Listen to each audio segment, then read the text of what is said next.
Hello everyone and welcome back to another book review. Today I am going to be reviewing Millions, Billions, Zillions, Defending Yourself in a World of Too Many Numbers by Brian Kernighan. So this book bills itself as the essential guide to recognizing bogus numbers and misleading data.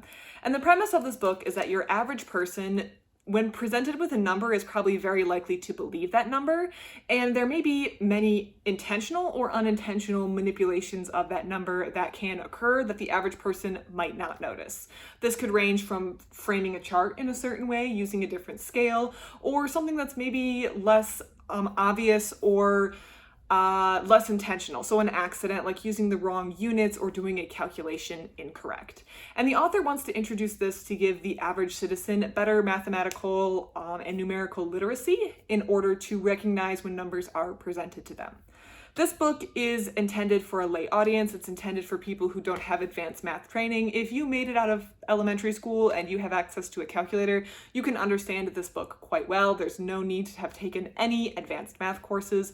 And I think that this is actually very, very important for the lay person. I think the average person, when presented with a number, whether the person presenting the number to you is trying to sell a product, a story, or has just made an unintentional error, is essentially doing something in the hopes that you believe that number.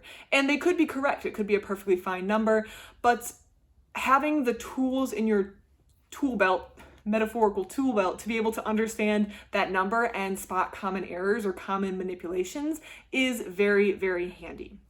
I actually have personal experience with this topic in my undergraduate statistics course. I say undergraduate like I did any sort of graduate work. In my work for my bachelor's degree, I took a statistics course. My degree was in mathematics. And during that course, the professor took one whole day to discuss different ways that statistics, without being edited, without being manipulated in the sense that there's wrong data being put in, can be presented in different ways to have you believe something. And the premise of this book, I think, stemmed from another book called How to Lie with Statistics by Daryl Huff, which is referenced repeatedly in this book as well, and I would also like to read. So I've had an introduction to some of the stuff covered in this book, but this is really written for a very beginner, average person audience, and I think it's very, very interesting, and overall was a very fascinating book to read. So let's dive in. I'm going to go through the contents of this book and give a brief description of what in each chapter is covered and what you can expect if you get this book. And as always, leave your thoughts and comments in the comment section down below because I love receiving your guys' comments on my video. It gives me the right mixture of brain chemicals when I see that I've gotten a comment. So the author starts chapter 1 with just getting started, but then moves chapter 2 to Millions, Billions, and Zillions. This section discusses units. So a very frequent error that occurs is unit errors. So where a value is presented with incorrect units. So the first two chapters are really just easing in. Maybe someone meant to say miles instead of feet. Maybe these numbers are so big that we don't wrap our mind around them well. And that kind of moves into chapter 3, which is called big numbers. If I say, you owe me $200 trillion. That is a meaningless number. It's too big for the human brain to fully understand. If I say you owe me 20 bucks or you owe me 200 bucks, we can kind of sense intuitively the scale between 20 bucks and 200 bucks. We can sense, I understand, if I owe you 20 bucks, you probably bought my meal at one point. If I owe you 200 bucks, I probably lent you maybe a little bit more money for something a little bigger. And that scale works because we're working with numbers we're familiar with. When we get to big numbers, it's really hard to understand personal impact. And that's one of the strategies the author suggests in chapter 3 is calculating personal impact. So for example, the national debt, if you're in a country with a national debt, understanding maybe the population of the country and what that means for me personally and how much I would owe. If the number is too low, like if the personal debt works out to $1 a person, then the number reported in the article probably isn't correct. Another example would be junk mail received in the mail. If they quote a number for junk mail that's massive, but when you divide it down to your personal impact, it's 7 pounds a day, that's probably an incorrect number, and there may be a unit issue going on somewhere. So that happens in the big number chapter. That's some of the strategies the author utilizes in big numbers. Chapter 4 is mega, giga, tera. So that's understanding the prefixes put on numbers. It goes along with the big numbers chapter. Chapter 5 is units. So this is Another common error that happens where the incorrect units are reported. This is usually just an unintentional error, so it's not like someone is trying to sell you something. It could be barrels of oil versus gallons of oil versus pounds versus tons, miles versus meters. When you report incorrectly, especially when combined with something else like a large number, it becomes hard for the brain unless we look critically at the number to understand what's going on. For example, if I say that I'm 6 feet tall,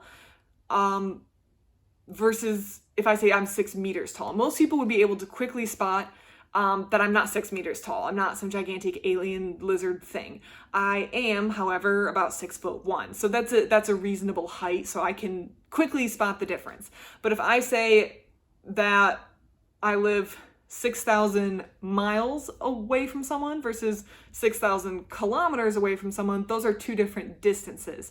And when the numbers get really big, it becomes difficult to sense the scale between the two numbers. So that's what the author goes in with in chapter 5 on units. Chapter 6, dimensionality, spends a lot of time talking about the difference between square feet and feet square, but also talks about area and volume. Chapter 7 is milestones. So this is something that you see a lot in news.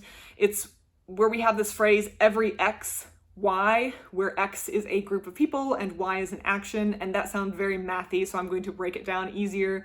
Every year, 5 children die of a rare disease. Every month, 85,000 people die of cancer. I am completely making these numbers up, but that is the point of this book. If the units are wrong, if the time scale is wrong, and if you actually stop to do the math, you can start noticing when these errors have been made. So for example, and he recommends for this milestones understanding or knowing a few key facts about maybe like the population of the area you live in, the nation you live in. So when you see maybe a large number of people dying from a disease, let's say, if you scale that down and you say, oh wait, that means someone's going to be dying of that disease every 2 minutes. Does that sound realistic? You can kind of catch these things. A big part of this section is Little's Law, which is that phrase that I just mentioned. Chapter 8 is specious precision. Specious precision. I actually did not know this word before seeing it in this book, so I learned a new word. But it's where the number's a little too precise. Like if I say 8,271,453 Americans will smoke a cigarette today. Do I actually know it's 53? Thinking of the last couple numbers versus 54, like how do I know it's that accurate? When you see a number that's too specific, it's probably worth looking into. It doesn't mean it's incorrect, but it usually means something's gone on. So he gives you some tactics to pay attention to for that. Chapters 9 and 10 go together. Chapters 9 is called Lies, Damned Lies, and Statistics, which is a great name. And chapter 10 is called Graphical Trickery. I'm very sorry, my heat just kicked on. I forgot to turn the heat off before filming because I just turned the heat on this weekend. This is the chapter that is my favorite, Graphical Trickery, because that's where we get these wonderful charts that I was introduced to in my statistics course, like this one, where they trick you by thinking there's been a massive dip. And while there was a dip, when put on a more appropriate scale, we see the dip wasn't that much. And that's due to this axis over here being in different units. So it doesn't start at 0. And it doesn't mean that anything's wrong with this chart. It's just something to notice. I see this kind of chart all the time. I mean, all the time. I feel like almost every other news article I open has this. And it's fine to present this sort of localized chart as long as you know what kind of scale we're talking about and you also understand where it stands in a larger context. So this I see all the time. If you take nothing else away from this book, make sure that you check the units on the side of your graph that is presented to you. There's also ones like this where by making the axis different gives you slightly different results. But if you're trying to sell something, this makes a big difference. So also the way you present graphs, whether it's 3D or the perspective, makes a big difference as well. Chapter 11 talks about bias, who says so, why do they care, and what do they want you to believe. I think the biggest takeaway from this chapter is who's paying and follow the money. If you just follow the money, that will get you part of the way to your answer most of the time. If someone's trying to sell you something, then yeah, there may be some bias involved. So I think that chapter is probably common sense, but is worth repeating. And then the last couple are just arithmetic, estimation, self-defense. Self-defense being how you should interact with these numbers when you see them in real life.